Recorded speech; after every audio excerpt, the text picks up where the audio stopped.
Hi dears. ഇന്ന് നമ്മുടെ ചെന്നൈയിലെ മൂന്നാമത്തെ ദിവസമാണ് കേട്ടോ. ചെറിയൊരു ഷോപ്പിങ്ങിന് വേണ്ടി നമ്മൾ ടി നഗർ വരെ പോയതാണ്. ബാംഗ്ലൂരിലെ കൊമേഴ്ഷ്യൽ സ്ട്രീറ്റ് പോലെയും ഡൽഹിയിലെ സരോജിനി മാർക്കറ്റ് പോലെയും ചെന്നൈയിലെ ഇമ്പോർട്ടൻ്റ് ആയിട്ടുള്ള ഒരു ഷോപ്പിംഗ് പ്ലേസ് ആണല്ലോ ടി നഗർ. അപ്പൊ പിന്നെ അവിടെ വിസിറ്റ് ചെയ്യാതിരിക്കുന്ന മോശമല്ലേ. അങ്ങനെ ചെറിയൊരു ഷോപ്പിംഗ് ഒക്കെ കഴിഞ്ഞ് നമുക്ക് നല്ല വിശപ്പായപ്പോൾ ഒരു വെജ് റെസ്റ്റോറൻ്റ് ആയിരുന്നു നമ്മൾ നോക്കിയത്. അപ്പൊ റിവ്യൂസ് ഒക്കെ നോക്കിയിട്ട് അത്യാവശ്യം നല്ലതായിട്ട് തോന്നിയ ഗീതം എന്ന് പറഞ്ഞ റെസ്റ്റോറൻറ്റിലാണ് നമ്മൾ പോയത്. നമ്മൾ ഓർഡർ ചെയ്തത് ഒരു വെജ് സൗത്ത് ഇന്ത്യൻ താലിയും പിന്നെ ഒരു നോർത്ത് ഇന്ത്യൻ താലിയായിരുന്നു. രണ്ടും സൂപ്പർ ആയിരുന്നു. എടുത്തു പറയണ്ടായിരുന്നു, നമുക്ക് ഇഷ്ടപ്പെടാത്ത ഒരു സാധനം പോലും അതിലുണ്ടായിരുന്നില്ല എന്ന് വേണേൽ പറയാം.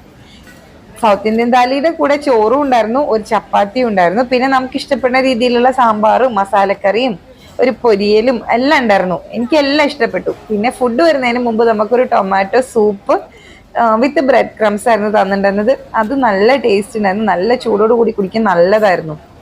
പിന്നെ നമ്മുടെ നോർത്ത് ഇന്ത്യൻ താലിയിലാണെങ്കിൽ ഒരു വെജ് ബിരിയാണി പോലത്തെ ഒരു ഐറ്റം ഉണ്ടായിരുന്നു, പിന്നെ ഒരു നാൻ ഓർ ഫുൽക്ക അതുപോലത്തെ ഒരു ഐറ്റം, പിന്നെ പരിപ്പ് കറി, സാലഡ്, പിന്നെ ചെറിയ വെജ് കബാബ് പീസ് ഉണ്ടായിരുന്നു, ഗുലാബ് ജാമുൻ ഉണ്ടായിരുന്നു. അങ്ങനെ നമുക്കൊരാൾക്ക് അത്യാവശ്യത്തിൽ കൂടുതൽ വയറ് ഫില്ലാവാനുള്ള എല്ലാ സാധനങ്ങളും ഉണ്ടായിരുന്നു. എനിക്ക് രണ്ടും ടേസ്റ്റ് ചെയ്തപ്പോൾ ഇഷ്ടപ്പെട്ടു. പിന്നെ ഇതൊക്കെ കഴിച്ചു കഴിഞ്ഞപ്പോൾ നമുക്ക് നോർത്ത് ഇന്ത്യൻ താലിയുടെ കൂടെ ഒരു ലസ്സിയും, അത് നല്ല സ്വീറ്റ് നല്ല ടേസ്റ്റ് ആയിരുന്നു. അത്യാവശ്യത്തിന് മാത്രം പുളിപ്പൊക്കെ ആയിട്ട് നല്ല ടേസ്റ്റുള്ള ലസ്സി ആയിരുന്നു. പിന്നെ ഒരു ഐസ്ക്രീമും കൂടി ഉണ്ടായിരുന്നു.